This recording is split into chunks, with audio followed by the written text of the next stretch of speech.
આ સમયના માટે ઈશ્વર પિતાનો પુષ્કળ આભાર માનું છું. ઓક્ટોબર માસનો બીજો રવિવાર અને પાસ્ટોરેટ કમિટી સંચાલિત આજની ભજન સેવામાં આપ સર્વનો પ્રભુના નામમાં પ્રેમી સલામ પાઠવતા આવકાર કરું છું ને ખાસ આજના સંદેશા લાવવાની તકના માટે પણ ઈશ્વર પિતાનો પુષ્કળ આભાર માનું છું ને મારા સાથી મિત્રો, પંચ સભ્યો અને પાસ્ટોરેટ કમિટીના સભ્યો આગેવાનોનો પણ ખાસ પ્રભુ હું આભાર માનું છું. તેઓના સાથ સહકારના માટે અને પ્રેમના માટે પણ આભાર માનું છું. આપ સર્વની પ્રાર્થનાઓના માટે અને આપ સર્વના સાથ સહકારના માટે પણ આપ સર્વનો આભાર માનું છું. અને જે પ્રમાણે આપણો ચર્ચ રિનોવેશન પ્રોજેક્ટ પરિપૂર્ણ થવા તરફ જઈ રહ્યો છે, આપની પ્રાર્થનાઓ, દાનો અને સાથ સહકારના માટે ખાસ અમે આપના આભારી છીએ. પ્રભુના વચનો તરફ અત્યારે આપણે જોવા માગીએ છીએ અને જેમ અત્યાર સુધીમાં આપણે પ્રભુના વચનોમાંથી એટલે કે માર્થની સુવાર્તા અને 6થો અધ્યાયને જે પ્રભુ ઈસુએ આપણને પ્રાર્થના શીખવી છે અને તેમાં આપણે આગળ જોવા માગીએ છીએ. 9મી કલમથી ત્યાં પ્રભુ ઈસુ ખ્રિસ્ત કહે છે કે આ માટે તમે આ પ્રમાણે પ્રાર્થના કરો. અને ખાસ આજે આપણે જોવાના છે અને એ તો છે 13મી કલમ, અને અમને પરીક્ષણમાં ન લાવો. પરીક્ષણમાં ન લાવ એ માટે પ્રભુ ઈસુ ખ્રિસ્ત આપણને પ્રાર્થનામાં ખાસ આ બાબત બોલવા માટે કે કહેવા માટે કે એ પ્રમાણે જીવનમાં એ પરિસ્થિતિ સ્વીકારવા માટે પ્રભુ ઈસુ ખ્રિસ્ત આપણને આહ્વાન આપે છે. માણસોને એટલે કે પ્રભુના પસંદ કરેલા લોકોને, બાળકોને પ્રભુ ઈસુ ખ્રિસ્ત ખાસ આ પરિસ્થિતિ માટે થઈને જાણે કે દેવની મદદ પ્રાપ્ત થાય માણસને, દેવ આ બાબતમાં માણસને સહાય કરે, મદદ કરે એ માટે થઈને ત્યાં વિનંતી કરવા માટે જણાવવામાં આવ્યું છે કે અમને પરીક્ષણમાં ન લાવો. પ્રભુને પ્રાર્થના કરવાની છે કે અમને પરીક્ષણમાં ન લાવો. જો કે આજે ખાસ બંને એ વાક્યો સાથે એનો ખુલાસો મળે એવી મેં બહુ ઈચ્છા રાખી, પરંતુ પછી જે બીજું જે વાક્ય આવે છે કે પણ ભૂંડાથી અમારો છૂટકો કરે, એમાં બહુ બધી બાબતો આવતી હોય, સંદેશો બહુ લાંબો થઈ જાય. એટલા માટે આપણે 2 ભાગમાં એ આપણે જોઈશું, કેમ કે આ ખૂબ જરૂરી છે. પરીક્ષણમાં ન લાવ એવું જો દેવે આપણને કહ્યું છે તો આ બાબત સંબંધી આપણે સાવચેત થઈએ અને બાબતો વિશે વધુ ગંભીરતામાં આપણે આ જીવનમાં એની નોંધ લઈએ. ખૂબ જરૂરનું છે, કારણ કે પરીક્ષણમાં પડવાથી જ માણસ પાપ કરે છે.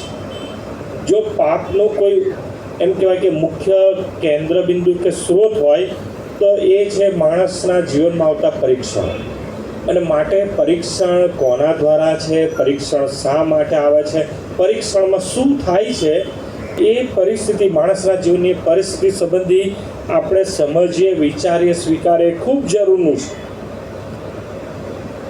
અને એના માટે આપણે યાકૂબના પત્રમાંથી જોવા માગીએ છીએ પરીક્ષણની બાબત, અને એ વિશે આપણે બહુ જ ગંભીરતાથી આ બાબત સમજવા માગીએ છીએ. યાકૂબનો પત્ર તેનો 1લો અધ્યાય, અને ત્યાં આપણે જોઈએ છે પરીક્ષણ સંબંધી પ્રભુનું આ શિક્ષણ છે. યાકૂબનો પત્ર લખનાર આપણે જાણીએ છીએ કે કોણ છે યાકૂબનો પત્ર લખનાર, અને ખરેખર તો કોઈ આ પ્રભુના શિષ્ય તરફથી પત્ર લખવામાં આવ્યો નથી, પણ પ્રભુના ભાઈ તરફથી આ પત્ર લખવામાં આવે છે, જે નાના ભાઈ કહેવાય પ્રભુ ઈસુના, કે જે મરિયમના ઉદરે જન્મ્યા. અને એ જ યાકૂબનો આ પત્ર છે. અને મંડળીમાં યાકૂબને પ્રભુ ઈસુ જ્યારે સ્વર્ગાગમન થઈ ગયા પછી યાકૂબને ખાસ મંડળીમાં બહુ જ ઉચ્ચ સ્થાન હતું. શિષ્યો જેમ પ્રેરિતો કહેવાયા, અને પ્રેરિતોની સાથે યાકૂબને પણ બહુ જ માન મળતું હતું, કેમ કે પ્રભુ ઈસુના એ ભાઈ હતા અને પ્રભુ ઈસુના એ પાછળથી એ શિષ્ય થયા અને પ્રભુ ઈસુના શિક્ષણને બહુ જ એમ કહેવાય કે આત્માથી ભરપૂર થઈને મંડળીને શિક્ષણ આપ્યું, સૂચનો આપ્યા.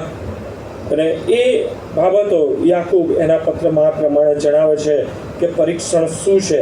તો ખરેખર તો 12મી કલમમાં લખવામાં આવ્યું છે જે પ્રમાણે યાકૂબનો પત્ર 1લો 12મી કલમ, જે માણસ પરીક્ષામાં પાર ઉતરે છે તેને ધન્ય છે, કેમ કે પાર ઉતર્યા પછી જીવનનો જે મુંગટ પ્રભુએ પોતાના પર પ્રેમ રાખનારાઓને આપવાને કબૂલ કર્યું છે તે તેને મળશે.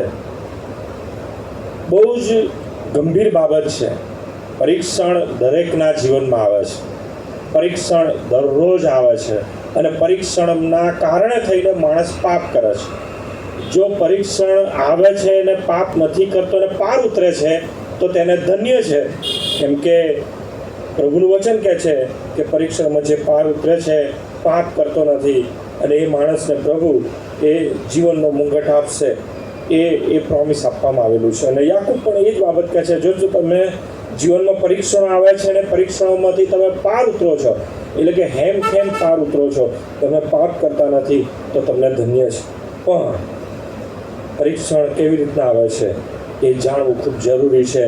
અને 13મી કલમમાં ત્યાં યાકૂબ વધુ આગળ ગંભીરતાથી એ શિક્ષણ આપતા કહે છે, કોઈનું પરીક્ષણ થયું હોય તો દેવે મારું પરીક્ષણ કર્યું છે એમ તેણે ન કહેવું. પરીક્ષણ દરરોજ થાય છે. પરીક્ષણ દરેક લોકોનું થાય છે. પ્રભુના લોકો હોય કે પ્રભુના લોકો ના હોય, પૃથ્વી પર દરેક માણસનું પરીક્ષણ થાય છે. પરંતુ એટલું ચોક્કસ છે કે દેવ એ પરીક્ષણ કરતા નથી. આગળ ત્યાં લખવામાં આવ્યું છે કે કોઈનું પરીક્ષણ થયું હોય તો દેવે મારું પરીક્ષણ કર્યું છે એમ તેણે ન કહેવું, કેમ કે દુષ્ટતાથી દેવનું પરીક્ષણ થતું નથી અને તે કોઈને પરીક્ષણમાં નાખતો નથી. આના માટે થઈને જે સ્કોલરો જે મુખ્ય જે 3 બાબતો સમજાવે છે આ પ્રમાણે છે. પહેલું તો પરીક્ષણનો સ્ત્રોત એ દેવ તરફથી નથી. આ બહુ ખાસ તમે ગંભીરતાથી વિચારજો કે પહેલું તો માણસના જીવનમાં જે પરીક્ષણ આવે છે ને, એનો જે સ્ત્રોત કહેવાય, મુખ્ય આધાર કહેવાય, એ દેવ છે જ નહીં, દેવ તરફથી નથી. બીજી બાબત કે દેવ પરીક્ષણ કરતા નથી.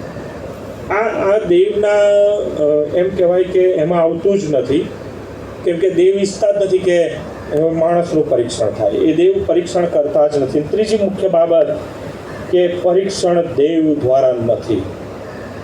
માણસને દેવ કદી પરીક્ષણમાં નાખતા નથી. ઇવન અહીંયા તો યાકૂબ કહે છે દુષ્ટતાથી દેવનું પરીક્ષણ થતું નથી, અને પછી આગળ કહે છે કે અને તે એટલે કે દેવ કોઈને પરીક્ષણમાં નાખતા પણ નથી. તો વાત સાચી છે. તો કઈ રીતના પરીક્ષણ થાય છે તો એની આખી એમ કહેવાય કે બહુ જ સુવિસ્તૃત સમજ 14મી કલમમાં મળે છે. પણ દરેક માણસ, અહીં એવું નથી લખ્યું કે પ્રભુને ઓળખનાર કે પ્રભુને ન ઓળખનાર. બહુ સ્પષ્ટ લખ્યું છે દરેક માણસ, એટલે કે પૃથ્વીની પીઠ ઉપર જે માણસો જન્મ્યા છે. હવે તો આ જન્મવાની બાબતના માટે થઈને પણ આશ્ચર્ય થાય છે, કેમ કે ગઈકાલે એક પ્રશ્ન આવ્યો, મને કહેવામાં આવ્યું એમ, જો કે એનો જવાબ પ્રભુની કૃપામાં મને મળ્યો અને મેં આપ્યો, બરાબર, કે 2 માણસો જન્મ્યા નથી પૃથ્વી ઉપર, તેમ છતાંય તે મૃત્યુ પામ્યા. એ કોણ? 2 માણસો જન્મ્યા નથી તેમ છતાં મૃત્યુ પામ્યા, તો એ કોણ? અને એ તો આપણે બધા જાણીએ છીએ કે આદમ અને હવા. એ જન્મ્યા નથી, દેવે એમને એમના હાથોથી બનાવ્યા છે, પણ એ લોકો પણ મૃત્યુ પામ્યા. એટલે જ્યારે આવું કહીએ કે પૃથ્વી ઉપર જે કોઈ જન્મ્યા છે તો કદાચ કોઈ કાલ ઉઠીને એમ કે આદમ હવા કાં જન્મ્યા છે. પરંતુ દરેક પૃથ્વીની ઉપર જે માણસો જીવન જીવ્યા છે દરેકના માટે આ વચન લાગુ પડે છે કે દરેક માણસ પરીક્ષણમાં કઈ રીતના પડે છે તો કે છે પોતાની દુર્વાસનાથી ખેંચાઈને. પહેલી બાબત તો એ કે પોતાની દુર્વાસના એટલે કે મારી પર્સનલ એવી લાલચની બાબતો કે જેનાથી એ મને મારું મન લલચાય અને એ પરિપૂર્ણ કરવા માટે થઈને હું ગમે તે હદે જઈ શકું. ઘણી વખત માણસનો એવો સ્વભાવ બને છે કે મારે તો આ કરવું જ છે, ગમે તે ભોગે ગમે તે હદે, અરે જે થાય બસ આ કરવું જ છે. તમે જુઓ આ ક્રાઇમ જે વધે છે એમને નથી વધતું, એનું કારણ પણ આ જ છે કે માણસ પોતાની એ દુર્વાસના સંતોષવા માટે થઈને ગમે તે હદે જવા તૈયાર છે. અને એના લીધે થઈને, બરાબર, પહેલી બાબત તો પોતાની દુર્વાસનાથી ખેંચાઈને, એટલે કે મારી બાબતો, મારી એ ઈચ્છા પરિપૂર્ણ કરવા માટે હું ગમે તે હદે જાઉં, એ ખેંચાણ. અને બીજું ત્યાં લખવામાં આવ્યું છે તથા લલચાઈને.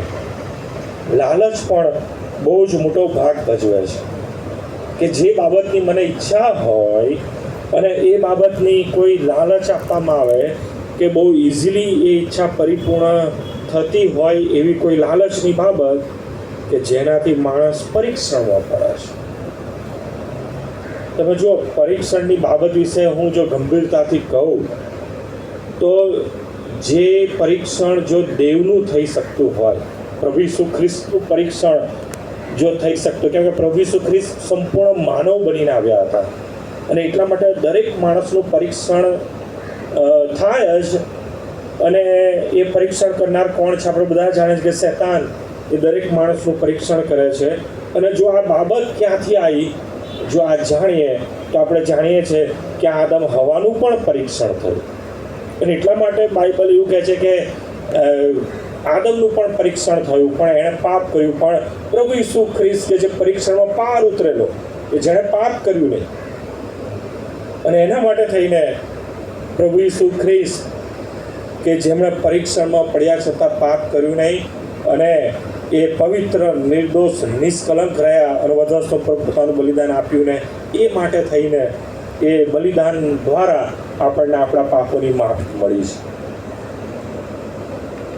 શૈતાન દ્વારા દરેકનું પરીક્ષણ થાય છે. જો આદમ હવાનું પરીક્ષણ થયું એ સંબંધી જો વિચારીએ તો આદમ હવા તો દેવનું સ્વરૂપ અને દેવની પ્રતિમા હતા. એ લોકોએ તો પાપ કર્યું નહોતું. કે પ્રભુ ઈસુ ખ્રિસ્ત પણ કે જેમણે પાપ કર્યું નહોતું, જો એમનું પરીક્ષણ થાય છે, બરાબર સમજો કે જો આદમ હવા કે જેમણે પાપ કર્યું નહોતું, પહેલાં દેવના સ્વરૂપ અને પ્રતિમા પ્રમાણે જ્યારે એદનવાડીમાં હતા ત્યારે જો એમણે કોઈ પાપ કર્યું નહોતું, તેમ છતાં જો શૈતાન દ્વારા એમનું પરીક્ષણ થયું અને પરીક્ષણના કારણે માણસ જાત એ પાપમાં પડી, આદમ હવા એ પરીક્ષણમાં નિષ્ફળ ગયા, એ પરીક્ષણમાં એ શૈતાનના કહેવામાં આવી ગયા. અને એ જે પરીક્ષણ થયું કેવી રીતના થયું, તો આપણે બધા જો એને ગંભીરતાથી જો એ સમજીએ, વિચારીએ તો હવા કે જ્યારે એ એકલી હતી, અને બીજા શબ્દોમાં આપણે સ્વીકારીએ કે કદાચ એને જે આજ્ઞા આપવામાં આવી હતી કે વાડીની વચ્ચે એટલે કે સેન્ટરમાં જે વૃક્ષ છે, ભલું ભૂંડું જાણવાનું જે વૃક્ષ છે, એનું ફળ તમારે ખાવું નહીં. એટલે ચોક્કસ હું માનું છું કે હવા કદાચ એને એ વૃક્ષની આજુબાજુ હશે અને એ તકનો લાભ એ શૈતાને લઈ લીધો. અને શૈતાને એ તકનો લાભ લેતા પહેલું જ જે સવાલ કર્યો, આપણે આવીએ એ બીજા અધ્યાયમાં આવ્યું, ઉત્પત્તિનું પુસ્તક બીજો અધ્યાય, બહુ શાંતિથી એકદમ મગજમાં કોઈ બી બીજી બાબત વિચાર્યા વગર તમે આ બાબત વિચારો. ત્રીજો અધ્યાય, ઉત્પત્તિનું પુસ્તક ત્રીજો અધ્યાય, કે આદમ હવા દેવનું સ્વરૂપ અને દેવની પ્રતિમા છે. અને બીજા શબ્દોમાં કે ઓલરેડી શૈતાન ઉપર અધિકાર પણ આદમ હવાનો છે, કેમ કે ત્યારે શૈતાનને પૃથ્વી પર નાખી દેવામાં આવ્યો હતો અને ત્યાર પછી આદમ હવાને આ એદનવાડીમાં સ્થાપિત કરવામાં આવ્યા.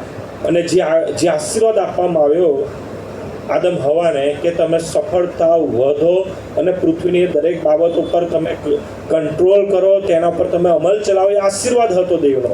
એનો મતલબ એ થયો કે ખાલી પ્રાણીઓ ઉપર નહીં, પણ શૈતાન અને એના દૂતો જે પૃથ્વી પર નાખી દેવામાં આવ્યા હતા એમના ઉપર પણ કંટ્રોલ એ આદમ હવાનો હતો, કેમ કે આદમ હવા એ દેવનું સ્વરૂપ અને દેવની પ્રતિમા હતા. અને પ્રભુએ એમને કીધું કે તમે અમલ ચલાવો. મને પણ એમ થાય કે શું ખાલી જે જીવ સૃષ્ટિ ઉત્પન્ન કરી, પ્રાણીઓ ઉત્પન્ન કરેલા, એના ઉપર અમલ કરવાના માટે દેવે એમને આજ્ઞા આપી કે આશીર્વાદ આપ્યો? ના, એ શૈતાન અને એના દૂતો ઉપર પણ કંટ્રોલ કરતા, અને શૈતાન એના દૂતો આદમ હવાના આધીન હતા. અને એટલા માટે શૈતાન ત્યાં સર્પના રૂપમાં એ હવાની પાસે આવે છે અને પ્રશ્ન કરે છે.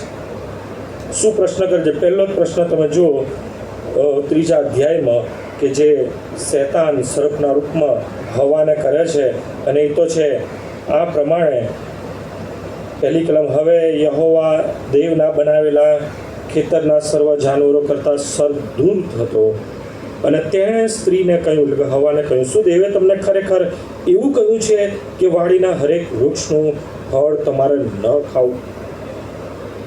વાડીની વચ્ચેના એટલે કે સેન્ટરમાં ભલું ભૂંડું જાણવાનું વૃક્ષ અને એની આજુબાજુ હવા છે, એ તકનો લાભ લઈ લીધો.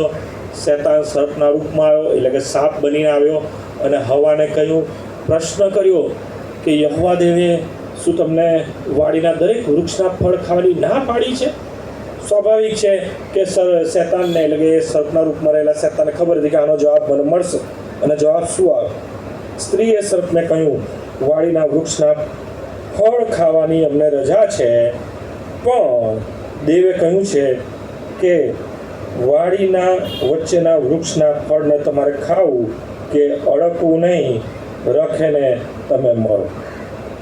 એટલે હવાએ જ ત્યાં એક્સપ્લેન કરી આખી બાબત કે ભાઈ બધા વૃક્ષના ફળ ખાવાની અમને રજા આપી છે, ખાલી વચ્ચેના વૃક્ષનું ફળ, ભલું બુલ્લું જાણવાના વૃક્ષનું ફળ ખાવાની અમને ના પાડી છે, અડકવાની ના પાડી છે. અને કહ્યું કે જો તમે એ ખાશો કે અડકશો તો મરી જશો.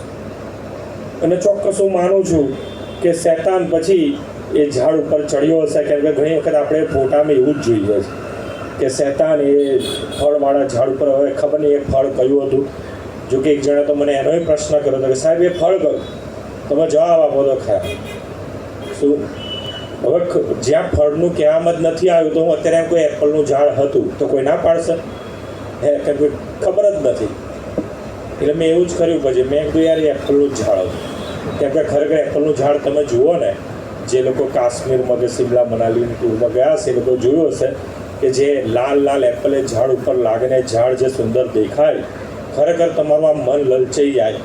કોઈ બી હોય, બરાબર, ઇવન માનવીય સ્વભાવ છે આપણો. ત્યાં થઈને આમ જો આપણે ખાલી જોઈએ ને, એમાં ગુજરાતીઓ જે ટૂરમાં જાય લલચાઈને એમ જ થાય કે નહીં તોડીને ખાવું જોઈએ.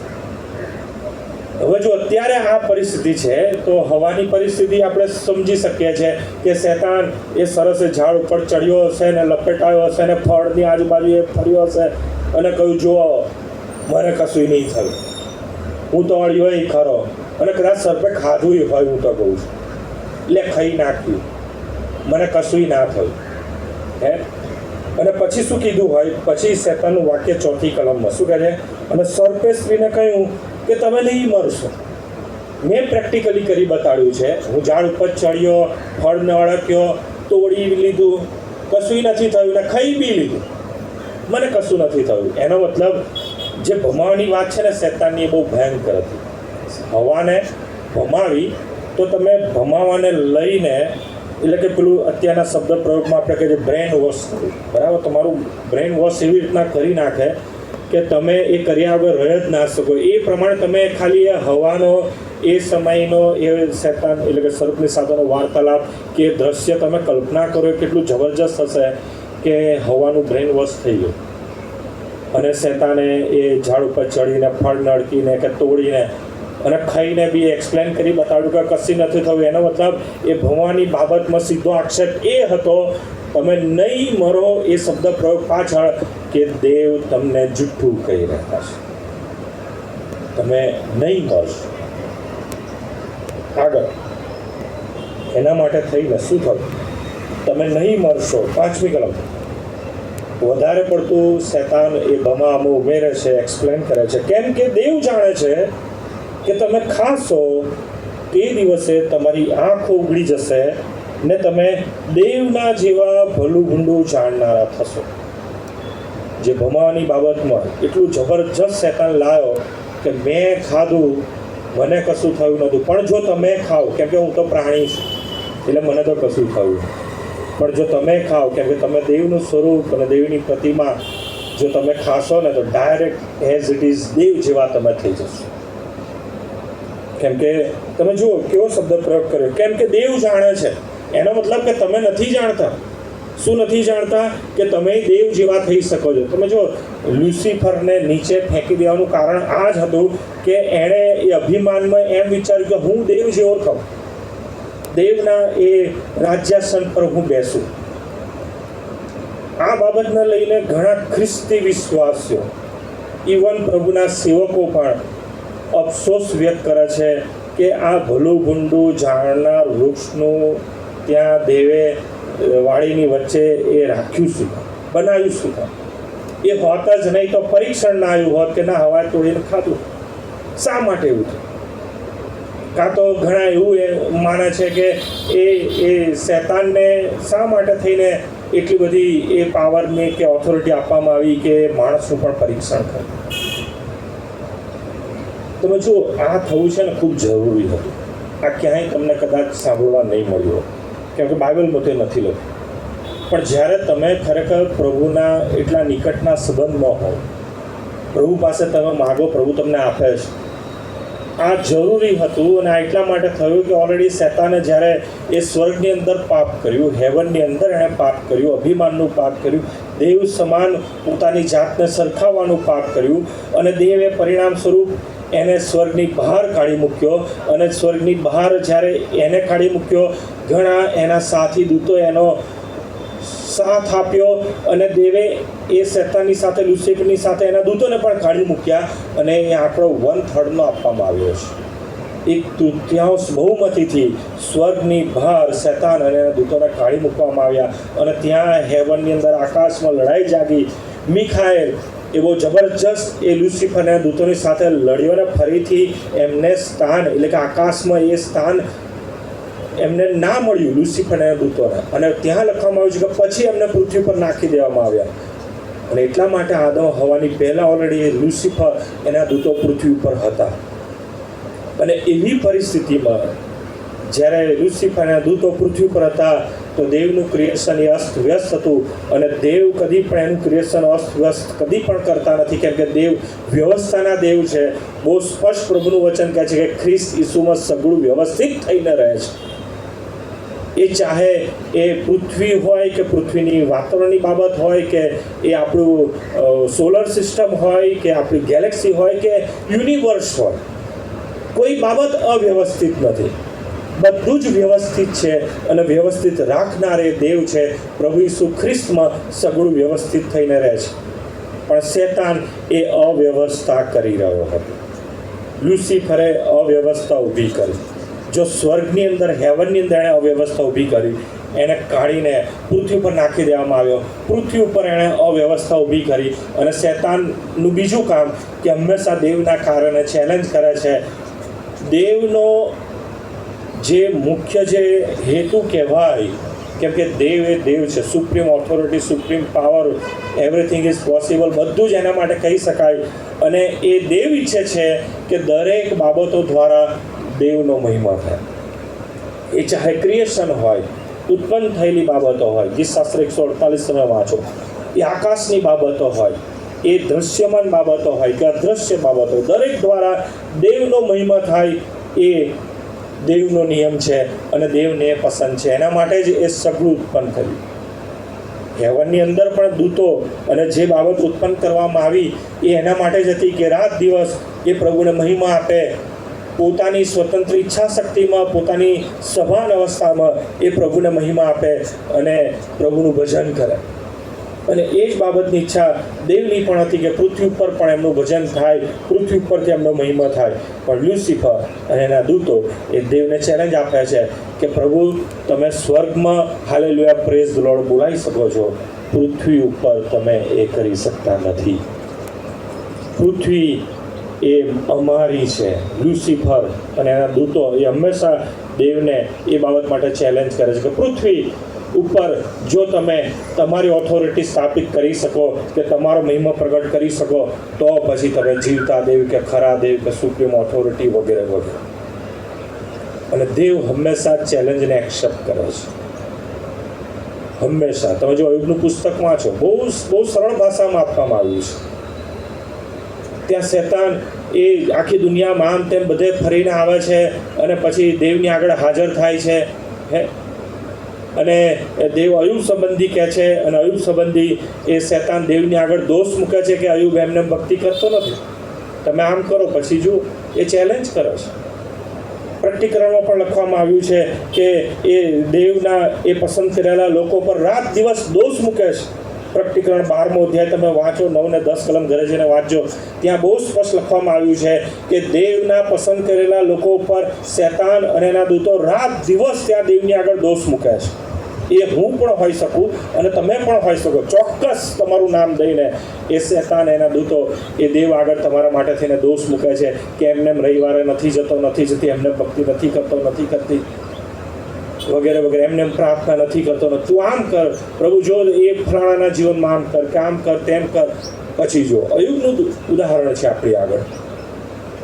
પણ અયુબ એ દેવની નજરમાં સંપૂર્ણ રહ્યો. અયુબે પાપ કર્યું નહીં.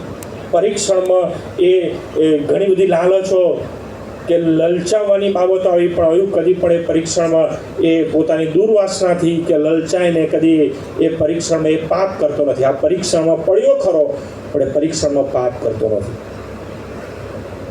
અને એ જ પરિસ્થિતિમાં કે શેતાન એ દેવની આગળ એ ચેલેન્જ કરે છે, અને પછી દેવ એ પૃથ્વી ઉપર આદમ હવાને, એટલે કે દૂતો એ અલગ છે. ખરેખર તમે દૂતોનું ક્રિએશન જુઓ તો એ અલગ છે. આ એક આત્મા છે, સેવા કરનાર આત્મા છે. એમને પાંખો છે, 6 પાંખો છે, 2થી ઉડે છે, 2થી એ પોતાનું મુખ ઢાંકે છે, અને 2થી પોતાનું શરીર ઢાંકે છે. જ્યારે માણસ એ એઝ ઇટ ઇઝ દેવનું સ્વરૂપ અને દેવની પ્રતિમા છે. અને એટલા માટે જ પ્રભુ ઈસુ ખ્રિસ્ત જ્યારે માણસ બન્યા, તે સંપૂર્ણપણે માણસ બન્યા. એ આપણા જેવા હતા, કેમ કે આપણે એ દેવનું સ્વરૂપ, દેવની પ્રતિમા છે. અને દેવનું સ્વરૂપ અને દેવની પ્રતિમા જ્યારે પૃથ્વી પર સ્થાપિત કરવામાં આવ્યું, આદમ હવાને બનાવવામાં આવ્યા, બધી ઓથોરિટી આપવામાં આવી, ત્યારે ઓલરેડી શેતાન અને એના દૂતો એ આદમ હવાને આધીન હતા. કેટલા વર્ષો, કેટલા યુગો એ આપણે જાણતા નથી, કેમ કે ત્યાં સમયની મર્યાદા નથી. કેમ કે દેવની નજરમાં તો 1000 વર્ષો રાતના એક પહોર જેવા છે, વીતી ગયેલી કાલના જેવા છે. બરાબર, પ્રભુનું વચન કહે છે. અને આદમ હવા જ્યારે દેવનું સ્વરૂપ, દેવની પ્રતિમા હતા, તો કેટલા વર્ષો એ એદનવાડીમાં રહ્યા અને પ્રભુનો મહિમા પ્રગટ કરવી આપણે એ વિચારી ના શકીએ, એ કલ્પના પણ કરી શકતા નથી. પરંતુ એક સમય એવો આવ્યો કે જ્યાં શેતાને એ સર્પનું રૂપ લીધું અને પરીક્ષણમાં હવાનું એ પરીક્ષણ કર્યું. હવાને લલચાવવામાં આવી, હવાને ભમાવવામાં આવી, અને એના કારણે શું થયું? હવાએ જોયું, ઉત્પત્તિ પુસ્તક 3 અધ્યાય 6 કલમ, કે વૃક્ષનું ફળ ખાવાને વાસ્તે સારું, જોવામાં સુંદર અને જ્ઞાન આપવાને ઈચ્છા જો એવું એ વૃક્ષ છે. અને તે જોઈને સ્ત્રીએ ફળ તોડીને ખાધું, અને તેની સાથે પોતાનો પતિ હતો તેને પણ આપ્યું. એનો મતલબ એ હતો કે હવાની સાથે એ શેતાન એ સર્પના રૂપમાં વાત કરી રહ્યો છે, અને આદમ પણ એની સાથે હતો. બહુ સ્પષ્ટ લખ્યું છે કે આદમ પણ તેની સાથે હતો. બરાબર, પોતાનો પતિ હતો તેને પણ આપ્યું. અહીંયા એક બાબત એ થઈ કે શેતાને યેન કેન પ્રકારે ઘણી બધી વખત આદમ હવાનું પરીક્ષણ કર્યું હશે, પરંતુ શેતાન ફાયો નહીં. પરંતુ આ વખતે હવાને ભમાવીને શેતાને હવાની જોડે પાપ કરાવ્યું, અને આદમ હવાને દેવની વિરુદ્ધ એ આજ્ઞા ઉલ્લંઘનના પાપમાં પરીક્ષણમાં પાડીને એ પાપ કરાવડાવવાને માટે શેતાને જબરજસ્ત એમને ભમાવવાનું કાર્ય કર્યું. લાલચ મૂકી, દુર્વાસનાની જે ખેંચવાની બાબત છે એ પણ ત્યાં પરિપૂર્ણ કરી કે તમે દેવ જેવા થશો. એનો મતલબ કે હવા અને આદમને ઈચ્છા થઈ કે આપણે દેવ જેવા થવું જોઈએ, અને એ માટે જરૂરી છે કે ફળ ખાઈ. શેતાને ઘણી બધી વખત એ ટ્રાય કરી હશે, પણ આ વખતે ભમાવાને કારણે, એટલે કે એક જાતનું કપટ કરીને, ચીટિંગ કરીને આદમ હવાને પાપમાં પાડ્યા. જ્યારે આ બાબત વિશે હું ગંભીરતાથી વિચારું છું ને, તો મને એક બાબતની બહુ ચોક્કસ ખાતરી મળે છે કે દેવને આદમ હવા ઉપર, એટલે કે પોતાના બનાવેલા સ્વરૂપ અને પ્રતિમા ઉપર કેટલો બધો કોન્ફિડન્સ કે વિશ્વાસ હશે કે આ લોકો શેતાન અને એના દૂતોની ઉપર આગેવાની આપી રહ્યા છે. ભલે શેતાન અને દૂતો ગમે એટલો અમને પરીક્ષણમાં પાડે, પરંતુ આ લોકો પરીક્ષણમાં નહીં પડે. જે આપણે વિચારીએ છીએ માણસ તરીકે કે ઝાડ ના હોત, કે પરીક્ષણ ના થયું હોત, કે શેતાન જ ના હોત તો, પણ આ બધું જરૂર નહોતું. કેમ કે શેતાન એના ઉપર આદમ હવાને સુપ્રીમ ઓથોરિટી, દેવનું સ્વરૂપ, દેવની પ્રતિમા, અને માણસનું પરીક્ષણ થાય, પણ પરીક્ષણમાં એ પાર ઉતરે એ પણ જરૂરનું હતું. પરંતુ દેવે ક્યાંય આવી અપેક્ષા નહીં રાખી હોય કે શેતાન એ કપટ કરશે, કે શેતાન ભમાવીને હવાને પાપમાં પાડશે. ચોક્કસ, પણ હું માનું છું ચોક્કસ દેવે એ પણ વિચારી રાખ્યું હશે કે હું આદમ હવા ઉપર વિશ્વાસ રાખી શકું છું, પણ લ્યુસિફર ઉપર હું વિશ્વાસ રાખી શકતો નથી. એ ગમે તે હદે જઈ શકે છે. અને એટલા માટે દેવે ઓલરેડી એ પછીનું પણ વિચારી રાખ્યું હશે કે મારું બનાવેલું સ્વરૂપ અને પ્રતિમા, બહુ જ કોન્ફિડન્સથી પ્રભુએ વિચાર્યું હશે કે એ પાપ નહીં કરે, પણ લ્યુસિફર એ ગમે તે હદે જઈ શકે છે. એ લલચાઈને, ખેંચાઈને, પરીક્ષણમાં પાડીને, દુર્વાસનાથી કે ભમાવીને એ પાપમાં આદમ હવાને નાખી શકે છે. જો એમણે પાપ કર્યું તો શું હું એ લોકોને બચાવી શકીશ? કેમ કે આજ્ઞા તો હતી કે જો તમે ખાશો તો તમે મરશો જ મરશો. અને આ એક જ બાબતને લઈને ઘણી બધી વખત પરીક્ષણો થયા હશે, ઘણા વર્ષો, દિવસો, સમય સંજોગો જુદા જુદા રીતના. પણ આ એક બાબતમાં એવું થયું કે હવા એ દુર્વાસનાથી ખેંચાઈને, લલચાઈને, એ ભમાવીને, શેતાનના ભમામાં આવીને એ પાપ કરે છે. અને દેવ વિશેની જે બાબત હું કહી રહ્યો છું એ કે દેવે શા માટે ઘણી બધી બાબતોમાં આવે છે કે જગતના મંડાણ થયા અગાઉ તમારા નામ જીવનના પુસ્તકમાં નોંધાયેલા છે. બરાબર? બધા વચનો જાણે છે. અને આવા ઘણા બધા વચનો છે. દાઉદ પણ કહે છે કે મને તો બહુ અગાઉથી પસંદ કરવામાં આવ્યો, મારી માના ગર્ભમાં તો ત્યાંથી મને પસંદ કરવામાં આવ્યો. એટલે તમે જુઓ કે પ્રભુ પણ દેવ કહે છે કે તમારા નામ તો અગાઉથી લખેલા છે. તો એ કઈ રીતના ખબર પડી? તો ચોક્કસ દેવ જાણતા હતા કે શેતાન આવું કરી શકે છે. જો આદમ હવા એ પરીક્ષણમાં નિષ્ફળ ગયા અને પાપ કર્યું તો શું? તો દેવે એ યોજના વિચારી રાખી હતી કે તો હું દેવ તરીકે હું મારા બલિદાન દ્વારા એ લોકોને ખંડી લઈશ. કેમ કે આ બાબત પણ જગતના મંડાણ અગાઉ જે બાબત હતી, કેમ કે ત્યાં જે વચન આપવામાં આવ્યું, જ્યારે પાપ થયું ને પછી જે વચન આપવામાં આવ્યું, ઉદ્ધારની ખાતરી આપવામાં આવી, છુટકારાની બાબત જાહેર કરવામાં આવી. અને એ તો શું છે એ આપણે બધા જાણીએ છીએ. એ ઉત્પત્તિનું પુસ્તક 3:15 કલમ, અને તારી ને સ્ત્રીની વચ્ચે તથા તારા સંતાનની ને તેના સંતાનની વચ્ચે હું વેર કરાવીશ, તે તારું માથું છૂંશે ને તું તેની એડી છૂંશે. અહીંયા હું એમ કહું છું કે આ થવું જરૂરી હતું. કારણ શું ખબર છે? જો શેતાને આવું કર્યું જ ના હોત, કપટ કરીને કે છેતરપિંડી કરીને ભમાવીને માણસને પાપમાં પાડ્યું ના હોત, તો તમે વિચાર કરો, શું દેવને શેતાનનો નાશ કરવા માટે કોઈ કારણ હતું? તો શેતાનનો નાશ કેવી રીતના થાય?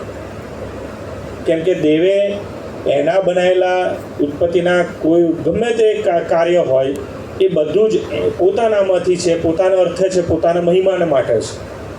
અને માટે કોઈ બી બાબત નાશ થાય એવું ક્યાંય લખવામાં આવ્યું નથી. દેવ ઉત્પન્ન કરતા છે, ક્રિએટર છે. અને એટલા માટે શેતાનનો નાશ થાય કે એનો અંત આવે, એ બાબત કે શેતાનને એના કાર્યની શિક્ષા મળે, એ પણ ખૂબ જરૂરી હતું. અને એટલા માટે આ કાર્યના માટે થઈને જેવું શેતાને હવાને ભમાવીને આદમ હવાને પાપમાં નાખ્યા, એવું તરત જે ભવિષ્ય વચન દેવના મુખમાંથી નીકળ્યું એ કોના માટે હતું? માણસના માટે નથી. 3 અધ્યાય 15મી કલમ જે વાંચીને ખરેખર તો એ ત્યાં સૌથી પહેલાં માણસના માટે ના કહેવાય. ત્યાં એવું કહેવામાં આવે છે, તારી ને સ્ત્રીની વચ્ચે તથા તારા સંતાનની ને તેના સંતાનની વચ્ચે હું વેર કરાવીશ, તે તારું માથું છૂંશે ને તું તેની એડી છૂંશે. એનો મતલબ કે હવે પ્રભુને, દેવને શેતાનનો અંત લાવવાની કે શેતાનનો નાશ કરવાની કે શેતાન ઉપર વધારે પોતાની કંટ્રોલની બાબત લાગુ કરવાનું કારણ મળી આવ્યું. કે શેતાન પૃથ્વી પરથી જે મારો મહિમા પ્રગટ કરનાર, મારું સ્વરૂપ અને મારી પ્રતિમા એ ખંડિત થઈ, એ લોકો નિષ્ફળ ગયા. મને એમની ચિંતા નથી, કેમ કે એ તો પાછું ખંડી લઈશ, એ મારું જ છે, એ કદી નિષ્ફળ નહીં જાય. પરંતુ તું તારું માથું છૂંદવા માટે થઈને હવે આ કારણ મળી આવ્યું છે. ને આ સ્ત્રીનું સંતાન એ તારો અંત લાવશે, તારું માથું છૂંદશે. અને એ પરિપૂર્ણ થયું. અને શેતાનને ખબર છે કે હવે એનો અંત નજીક છે. તમે જો શેતાનના નાશની જે બાબત છે, ક્યાંય બાઇબલમાં એવું નથી લખવામાં કે શેતાનને મારી નાખશે. ઘણા લોકો એવું વિચારે કે શેતાનને મારી નાખશે, કે શેતાનને ખતમ કરી નાખશે. એવું નથી. બાઇબલમાં શું લખ્યું છે? શેતાનનો અંત કેવી રીતના છે આપણે શું જાણીએ છીએ?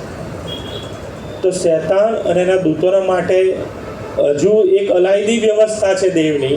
એમના માટે એમણે નર્ક તૈયાર રાખ્યું છે. જો ખબર ના હોય તો ફરી હું તમને વંચાવું. માર્થીની સુવાર્તા અને 25મા અધ્યાયમાંથી આપણે વાંચીએ. માર્થીની સુવાર્તા અને 25મો અધ્યાય, કે જે વ્યવસ્થા માણસના માટે વ્યવસ્થા છે. આપણે બધા જાણીએ છીએ કે માણસના માટે તો દેવે સ્વર્ગમાં જગા તૈયાર કરી રાખી છે, અને એ થઈ જશે કે તરત પ્રભુનું આગમન થશે ને આપણને એમની સાથે લઈ જશે. પણ શૈતાનના માટે શું વ્યવસ્થા છે? તો તમે જુઓ 41મી કલમ, માર્થીની સુવાર્તા 25મો 41મી કલમ. પછી ડાબી તરફનાઓને પણ તે કહેશે કે ઓ શાપિતો, જે સાર્વકાલિક અગ્નિ શૈતાન તથા તેના દૂતોને સારું તૈયાર કરેલો છે, તેમાં તમે મારી આગળથી જાઓ. એટલે કે શૈતાનના માટે તો હજી ત્રીજી વ્યવસ્થા છે. પહેલું તો હેવનમાં દેવે એને બનાવ્યો એમના મહિમાને માટે. પૃથ્વી ઉપર નાખી દીધો. પૃથ્વી ઉપર આદમ હવાને એના ઉપર કંટ્રોલ આપ્યો. આદમ હવાને ભમાયા, પાપ કરાવડાવ્યું, તો પ્રભુએ એમનો ઉદ્ધાર કર્યો. ઉદ્ધારની યોજના અમલમાં મૂકી. અને આજે એ શૈતાન હારેલો છે. કેમ હારેલો છે? કેમ કે પ્રભુ ઈસુ ખ્રિસ્ત જ્યારે માનવ દેહ ધારણ કરીને આવ્યા આ જગતમાં, તો ફરીથી જે કંટ્રોલ, જે શૈતાનને માણસ પાસેનો જે એના ઉપરનો કંટ્રોલ હતો, જે માણસે ગુમાવી દેલો, એ પ્રભુ ઈસુ ખ્રિસ્ત ફરી સ્થાપિત કરે છે. લુકની સુવાર્તા 9મો અધ્યાય તમે જુઓ. લુકની સુવાર્તા 9મો અધ્યાય અને 1લી કલમ. તેણે પોતાના 12 શિષ્યોને બોલાવીને તેઓને સગળા ભૂતો પર તથા રોગો ટાળવાને પરાક્રમ તથા અધિકાર આપ્યા. પ્રભુ પોતાનો અધિકાર એ માણસને આપે છે. તમે જો આને જે સ્કોલરો કહે છે ને એ કે પ્રભુ અહીંયા પુનઃસ્થાપિત કરે છે. આપણે ચર્ચનું રિનોવેશન થશે, ચર્ચનું ત્યાં જીર્ણોદ્વાર થઈને જ્યારે ઓપનિંગ થશે તો એ પુનઃસ્થાપના કહેવાશે. રિકન્સ્ટ્રક્શન થઈને એ ચર્ચ પુનઃસ્થાપિત થશે. અહીંયા દેવ માણસના રૂપમાં આવીને ફરીથી પાવરથી ભરપૂર કરે છે અને પુનઃસ્થાપિત કરે છે પોતાના પવિત્ર આત્માથી, કે દેવના પાવરથી ઓથોરિટી આપીને, કે હવે તમે ભૂતો પર રોગો ટાળવાને પરાક્રમ તથા અધિકાર કોના તરફથી? પ્રભુ ઈસુ ખ્રિસ્ત તરફથી પ્રાપ્ત કરો છો, અને તમે એ પ્રમાણે કરો. 10મો અધ્યાય 1લી કલમ. આ બનાવ બન્યા પછી પ્રભુએ બીજા 70 શિષ્યોને ઠરાવ્યા, અને તેઓને પણ એ જ પ્રમાણે અધિકાર આપ્યો.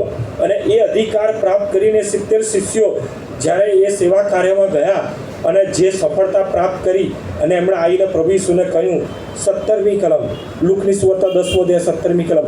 તે 70 હરખાતા પાછા આવ્યા, અને તેઓએ કહ્યું કે પ્રભુ, તારા નામથી ભૂતો પણ અમારે તાબે થયા છે. એનો મતલબ કે શૈતાન પરનો કંટ્રોલ હવે આવી ગયો છે. 18મી કલમ. તેણે તેઓને કહ્યું, મેં શૈતાનને વીજળીની પેઠે આકાશથી પડેલો જોયો.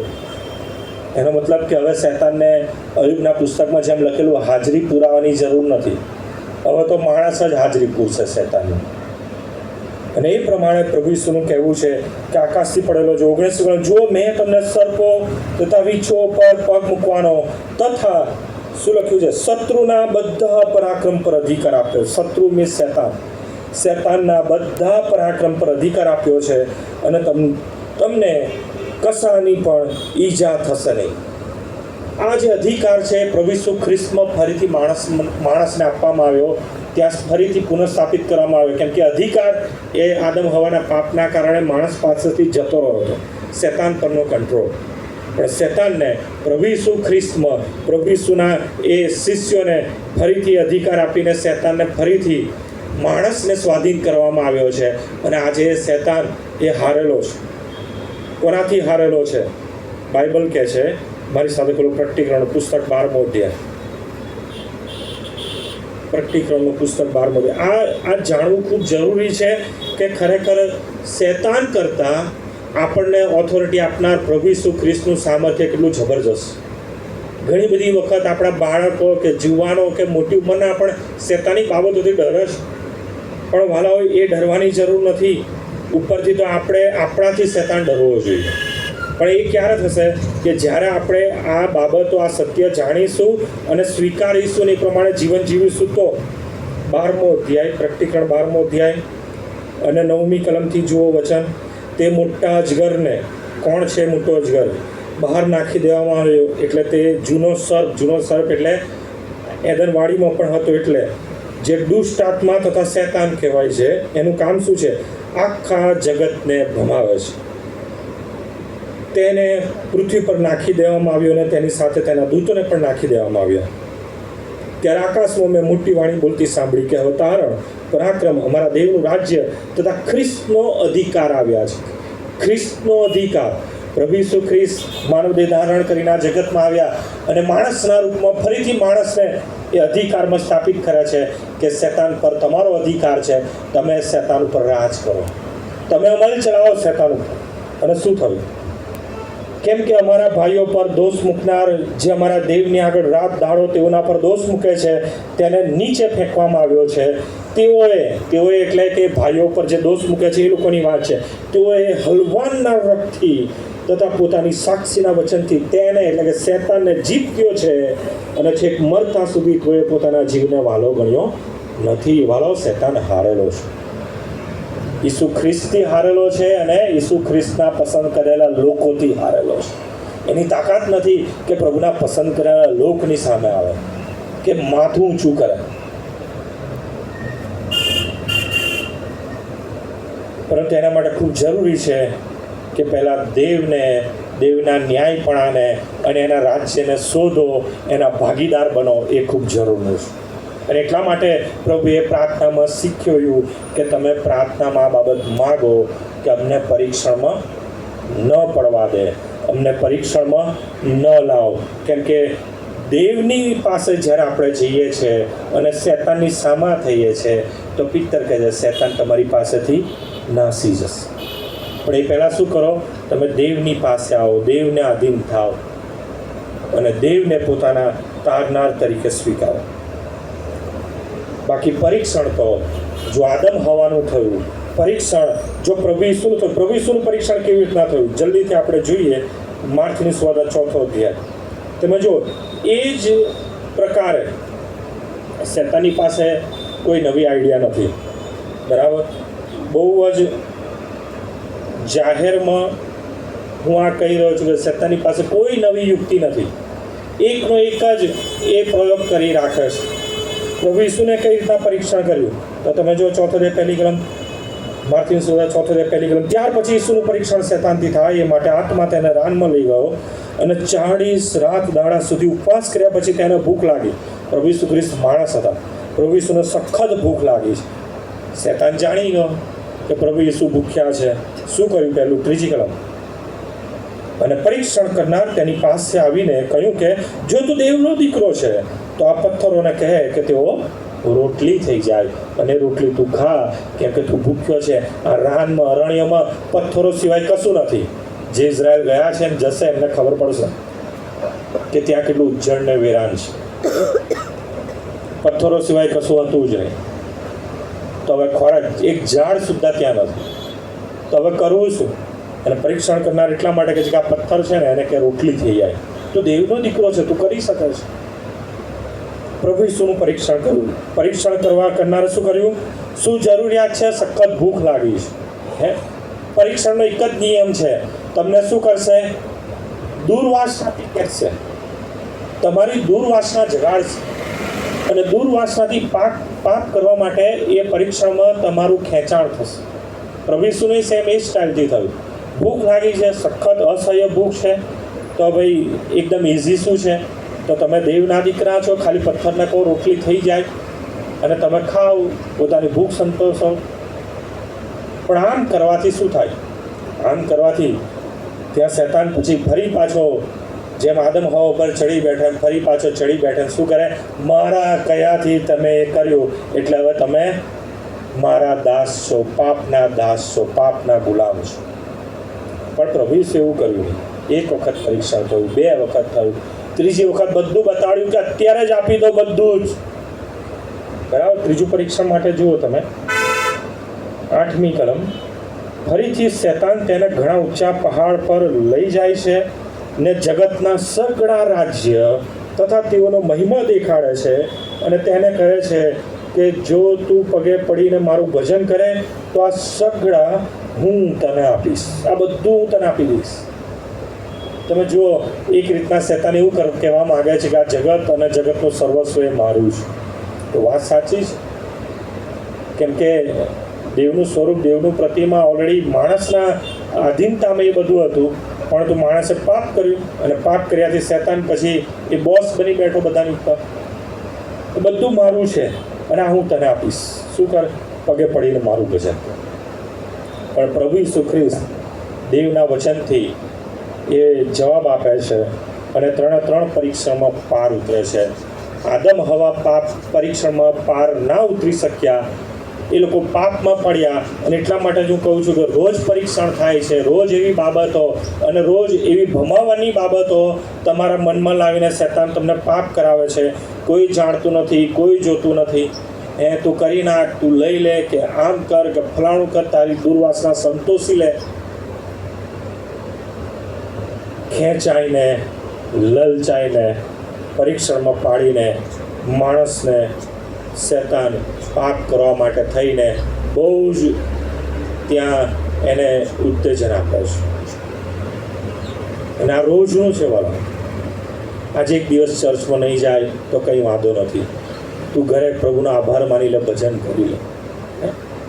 ગત દિવસોમાં જ એક વ્યક્તિ સાથે મારે ફોન પર વાર્તાલાપ થયો.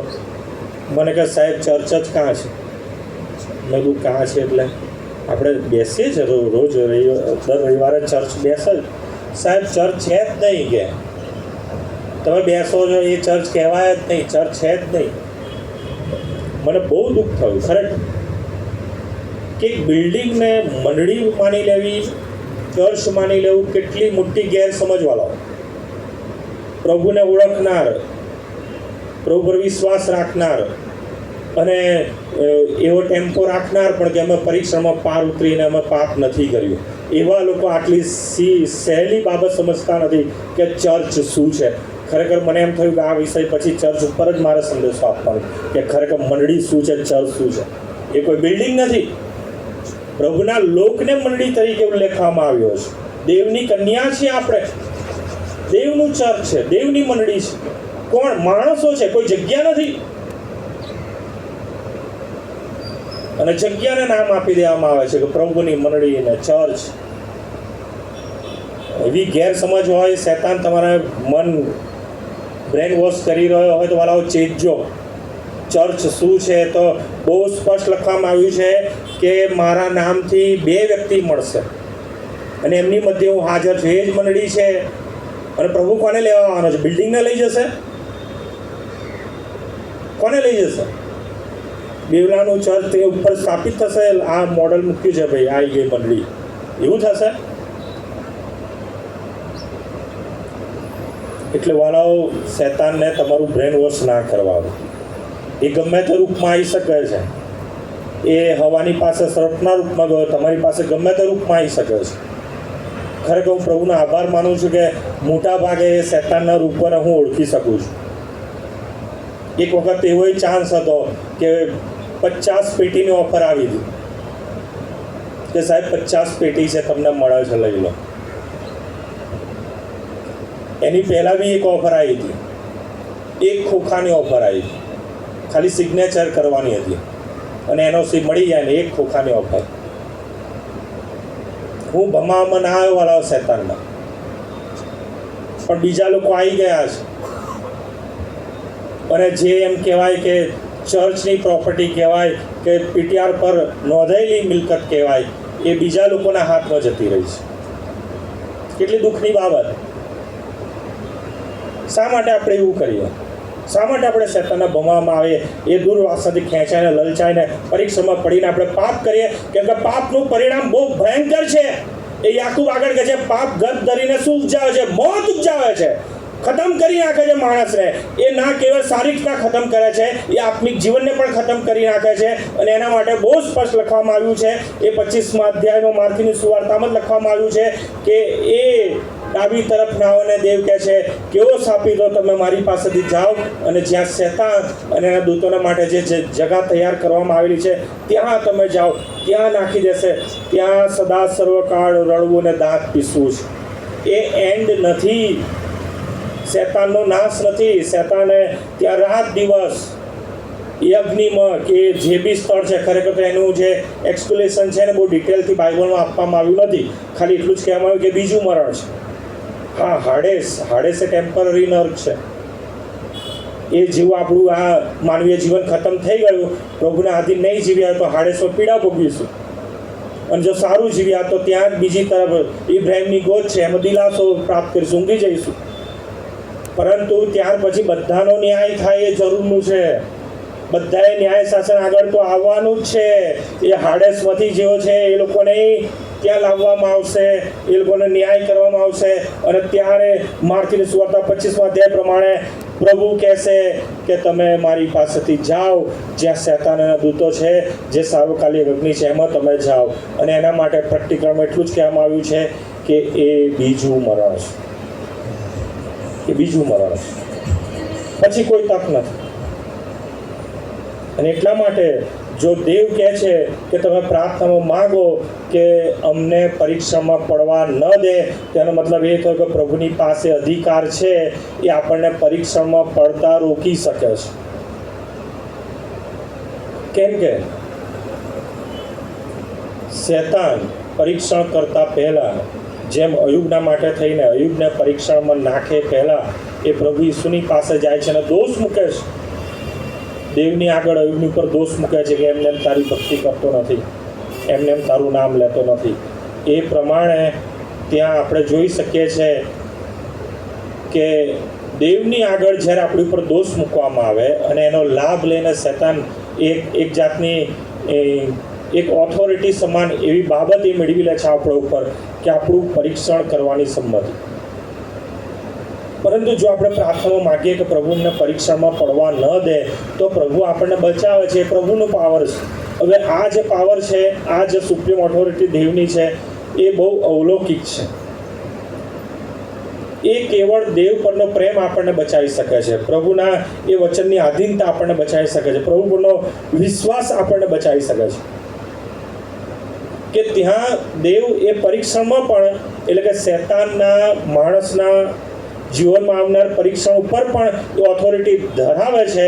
અને જો આપણે પ્રાર્થના કરીએ તો પ્રભુ આજે હું આમ જવાનો છું, તેમ જવાનો છું, આખો દિવસ પ્રભુ મને પરીક્ષામાં પડવા દેતો નહીં, તો વાલાઓ પ્રભુ બચાવી લે છે. આ એવી બાબત છે કે ખરેખર હું સમજાવી શકતો નથી, પણ પ્રભુ ઘરે તમે સાહેબમાં સમજી જાઓ તો ખૂબ સારું. કે તમારી પ્રભુ પ્રત્યેની પ્રેમની બાબત, વચનની આધીનતા અને તમારો વિશ્વાસ એ ખરેખર આ બાબતથી તમને બચાવી શકે છે કે પ્રભુ એમાં ખલેલ ઊભી કરે શેતાનના પરીક્ષણમાં અને તમને પરીક્ષામાં પડવા પણ ન દે. આના માટે એક જ હું વાક્ય કહીશ કે જ્યારે પિત્તર અને એના શિષ્યો માટે થઈને પિત્તરને પ્રભુ બહુ સ્પષ્ટપણે કહે છે કે શેતાને તમને મારી પાસે ઘઉંની પેઠે ચાળવા માટે તમારો બહુ માંગ્યા, પણ મેં શું કીધું કે ના, એવું ન થાય. એટલે આ વસ્તુ છે, પ્રભુ બચાવી શકે છે, પરીક્ષણમાંથી પણ બચાવી શકે છે, પડવા પણ નથી દેતો. અને ખરેખર હું પ્રભુનો આભાર માનું છું કે ઘણા પરીક્ષણોથી પ્રભુ મને બચાવે છે. નેક્સ્ટ જે સંદેશો આવશે, પરીક્ષામાં પડી ગયા, પાપ કર્યું, તો એનો પણ પ્રભુની પાસે છુટકારો છે. અને એટલા માટે ત્યાં લખવામાં આવ્યું છે અમને પરીક્ષામાં પડવા ન દે, પણ ભૂંડાઈથી તું અમારો છૂટકો કર. એ નેક્સ્ટ ટાઈમમાં સમજીશ. પણ પહેલી બાબત તો હા કે પરીક્ષામાં પડવા ન દે. બરાબર, ઘણા બધા વચનો છે. જો તમે 1 કોરિન્થી એક વચન વાંચે, 1 કોરિન્થી 10મો અધ્યાય,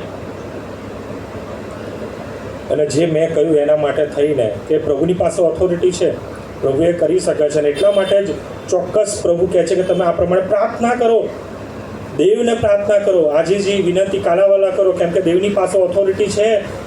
એ શેતાનને તમારું પરીક્ષણ કરતાં રોકી શકે છે, પરીક્ષણમાં પડતા તમને બચાવી શકે છે.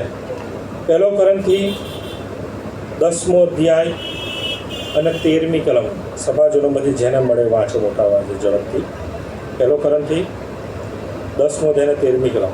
માણસ સહન ન કરી શકે એવું કઈ પરીક્ષણ તમને થયું નથી. વળી દેવ વિશ્વાસુ છે કે તમારી શક્તિ ઉપરાંત પરીક્ષણ તમારા પર આવવા દેશે નહીં, પણ તમે તે સહન કરી શકો માટે પરીક્ષણ સાથે છૂટકાનો માર્ગ પણ રાખશે. તેમાં જો કેટલી જબરજસ્ત પ્રભુની પાસે તાકાત છે, ઓથોરિટી છે.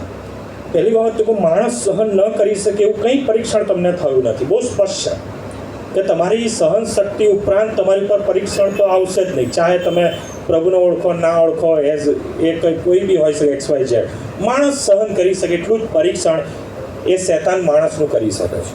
બીજી બાબત, વળી દેવ વિશ્વાસુ છે, તે તમારી શક્તિ ઉપરાંત પરીક્ષણ તમારા પર આવવા દેશે નહીં.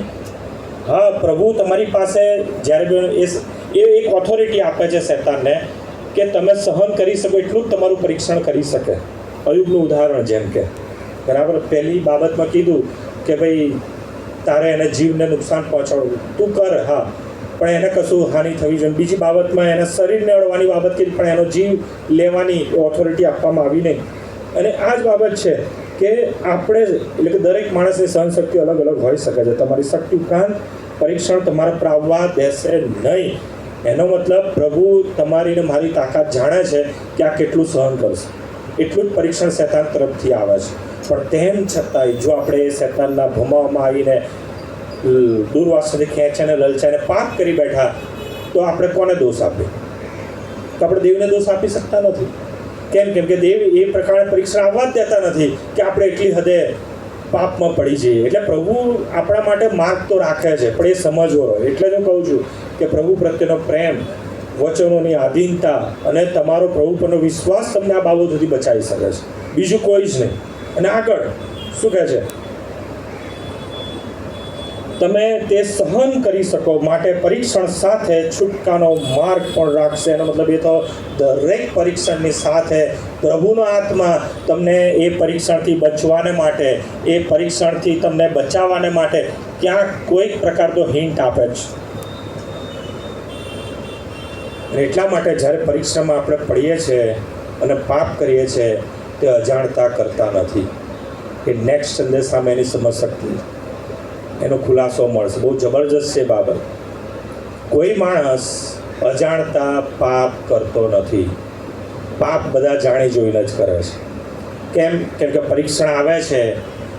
શૈતાન એ તમારું ને મારું પરીક્ષણ એ દુર્વાસનાથી ખેંચાઈને લલચાઈને કરે છે. કેટલે સુધી કે આપણી પાસે બે માર્ગ હોય છે, કે પાપ કરે કે આ પાપથી બચી જાય, કે આ પરીક્ષણમાં પડીને પાપ કરે કે આ પરીક્ષણથી પાર ઉતરે અને બચી જઈએ.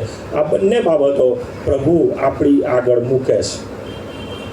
અને તેમ છતાં જો પરીક્ષણમાં પડ્યા, પાપ કર્યું, તો પ્રભુ એ પછીની કન્ડિશનમાં આપણને બચાવે છે. એ પ્રભુની બહુ અજાયબ જેવી આશીર્વાદની બાબત આપણને આપવામાં આવેલી છે. પણ માણસો એનાથી વંચિત છે. એને લાત મારે છે, એને ઠોકર આપે. પ્રભુ આ વચન સમજવાના શીખવવા માટે કૃપા પૂરી પાડે. પરીક્ષણ છે. પ્રભુ પોતે કહે છે, યોહાનની સુવાર્તા 16મો અધ્યાય 33મી કલમ, પ્રભુ કહે છે જગતમાં તમને સંકટ છે. સંકટ છે એનો મતલબ જાણે છે કે શૈતાન તમારું પરીક્ષણ કરી શકે છે. પણ પ્રભુ કહે છે હિંમત રાખો, જગતને મેં જીત્યું છે. પ્રભુ પ્રત્યે આપણો પ્રેમ દિવસે દિવસે વધતો જાય. પ્રભુના વચનોની આધીનતા એ આપણામાં વૃદ્ધિ પામતી જાય. પ્રભુ પ્રત્યેનો આપણો વિશ્વાસ એ વૃદ્ધિ પામતો જાય. ને એમાં જે વૃદ્ધિ પામતું જીવન છે એ આપણને પરીક્ષણોથી બચાવે છે. એ દરેક દુર્વાસનાના ખેંચાણથી બચાવે છે, લાલચોથી બચાવે છે. પ્રભુ એની પાર ઉતારે છે. અને માટે યાકૂબ કહે છે, જો કોઈ માણસનું પરીક્ષણ થયું હોય, તેણે કહેવું નહીં કે એનું પરીક્ષણ દેવ તરફથી થયું છે. કેમ કે દુર્વાસનાથી કદી દેવનું પરીક્ષણ થતું નથી. દેવ પરીક્ષણમાં નાખતો નથી. દેવ ઈચ્છતો જ નથી કે તમારું પરીક્ષણમાં પડે, પણ એ શૈતાન છે કે જે આપણું પરીક્ષણ કરે છે. પણ પ્રભુ એનાથી પણ આપણને બચાવે છે, એમાંથી પણ ઉગારે છે. અને પ્રભુના પ્રેમના માટે પ્રભુનો આભાર માનીએ.